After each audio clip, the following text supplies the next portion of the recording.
Today, I want to talk about something that surprises a lot of people. Even very advanced English learners still make certain mistakes. And I don't mean beginner mistakes. I mean mistakes I hear from people who work in English every day, who live in English-speaking countries, and who sound fluent most of the time. The reason this happens is simple. English has a lot of small rules that don't really make logical sense. Many of them come from habits, patterns, or direct translation from your first language, and when you're speaking quickly, your brain goes back to those habits automatically. In this video, I want to walk you through 10 very common mistakes that even advanced learners still make. For each one, I'll show you the incorrect version, explain why it sounds wrong, and then show you the natural way native speakers actually say it. This isn't about being perfect. It's about becoming more aware of the small details that make your English sound more natural and confident. As you listen, try to notice which ones you still use yourself. Almost everyone has at least one. And at the end, I'd love for you to tell me in the comments which mistake surprised you the most, or which one you're still working on. All right, let's get started with number 1. Today we're starting with a very common mistake, even among advanced English learners. A lot of people say, "I'm agree with you." This sounds natural if you translate directly from many other languages, but in English, it's not correct. The reason is simple. The word agree is a verb, not an adjective. That means we do not use to be with it. You don't say, "I am agree." You say, "I agree." Think about other verbs you already know. You wouldn't say, "I am think this is true." You would say, "I think this is true." The same rule applies here. So the correct forms are, I agree, you agree, we agree, they agree. And in the past tense, I agreed. She agreed. Here are a few natural examples you'll hear native speakers use. I agree with you. I agree. That makes sense. I completely agree. If you ever catch yourself saying, I'm agree, just remember this. Drop the am. You only need the verb. All right, let's move on to the next one. The second mistake is also very common, even for advanced speakers. You might hear people say, I didn't went there. This sounds logical at first, but in English, it's incorrect. The problem is that when we use did, the verb that follows must stay in its base form, so instead of went, we use go. The correct sentence is, I didn't go there. Think of it this way. The word did already carries the past tense, so the main verb does not change. Here are a few examples. I didn't eat yet. I didn't see her. I didn't understand the question. Not, I didn't ate. I didn't saw. I didn't understood. This rule applies every time you use did, whether you're asking a question or making a negative sentence. For example, did you go home early? Did she call you? Not, did you went or did she called? So remember this rule. When you use did, always use the base form of the verb. All right, let's move on to the next one. The next mistake sounds small, but it's very common. People often say, more better. This happens when learners try to make a comparison stronger, but in English, this form is incorrect. The word better already means more good, so adding more again is unnecessary. Instead of saying more better, the correct form is simply better. For example, this option is better than the other one. This situation is better than before. You don't need anything extra. The same rule applies to other comparison words. You should say worse, not more worse. Smaller, not more smaller. Faster, not more faster. These words already contain the comparison inside them. If you ever hear yourself adding more before one of these words, try removing it. In most cases, the sentence will immediately sound more natural. All right, let's move on to the next mistake. This next one comes from direct translation in many languages. You might hear someone say, I have 25 years. In English, this sounds strange, even though it makes sense in other languages. In English, we don't use the verb have to talk about age. Instead, we use the verb to be. So the correct sentence is, I am 25 years old. You don't have years. You are a certain age. Here are a few more examples. She is 30 years old. They are 18 years old.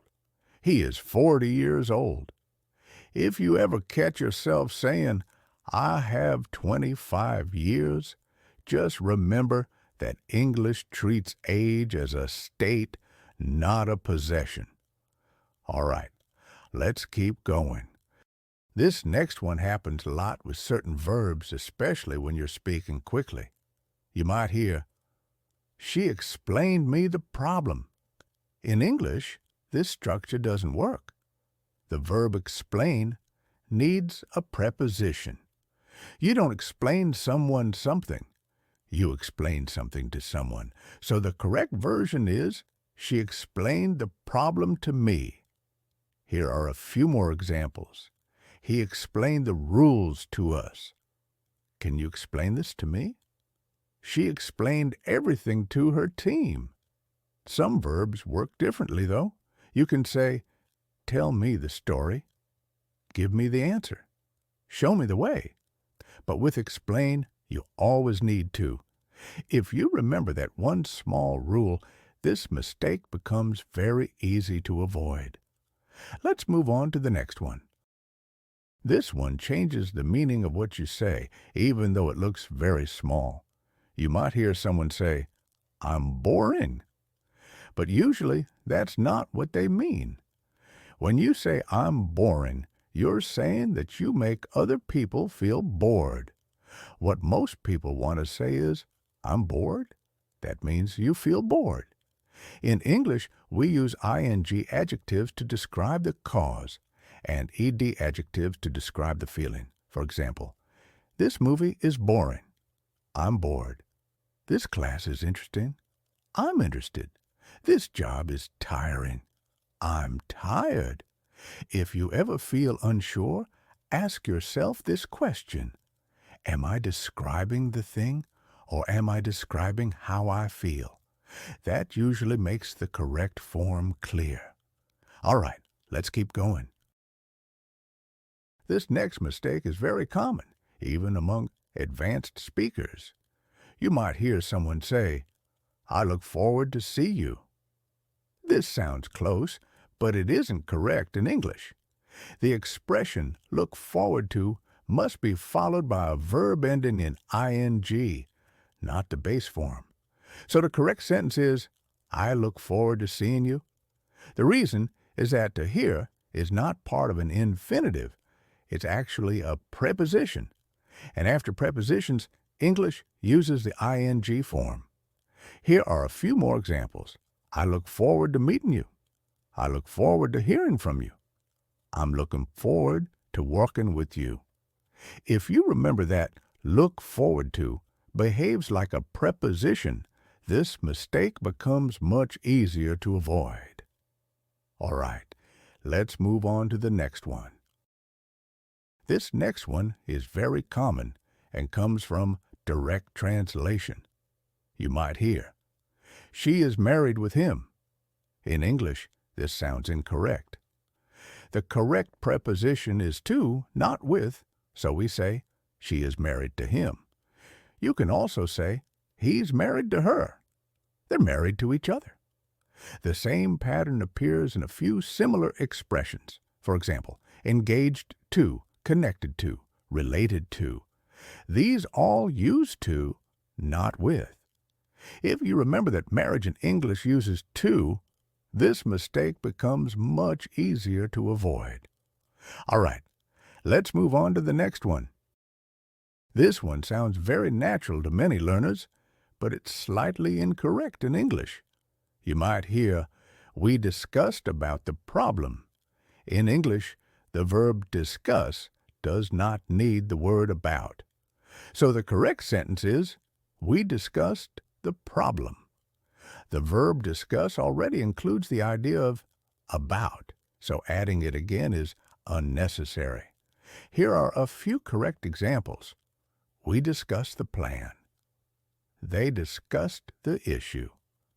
We discussed our options.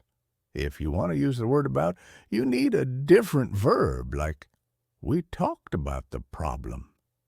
We thought about the issue. So remember, you discuss something, but you talk about something.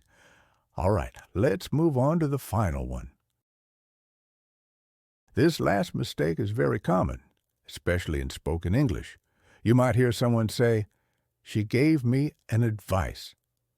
In English, this is not correct. The word advice is an uncountable noun. That means it does not have a plural form, and we don't use a or an with it. So instead of saying, "She gave me an advice," you should say, "She gave me some advice," or "She gave me a piece of advice."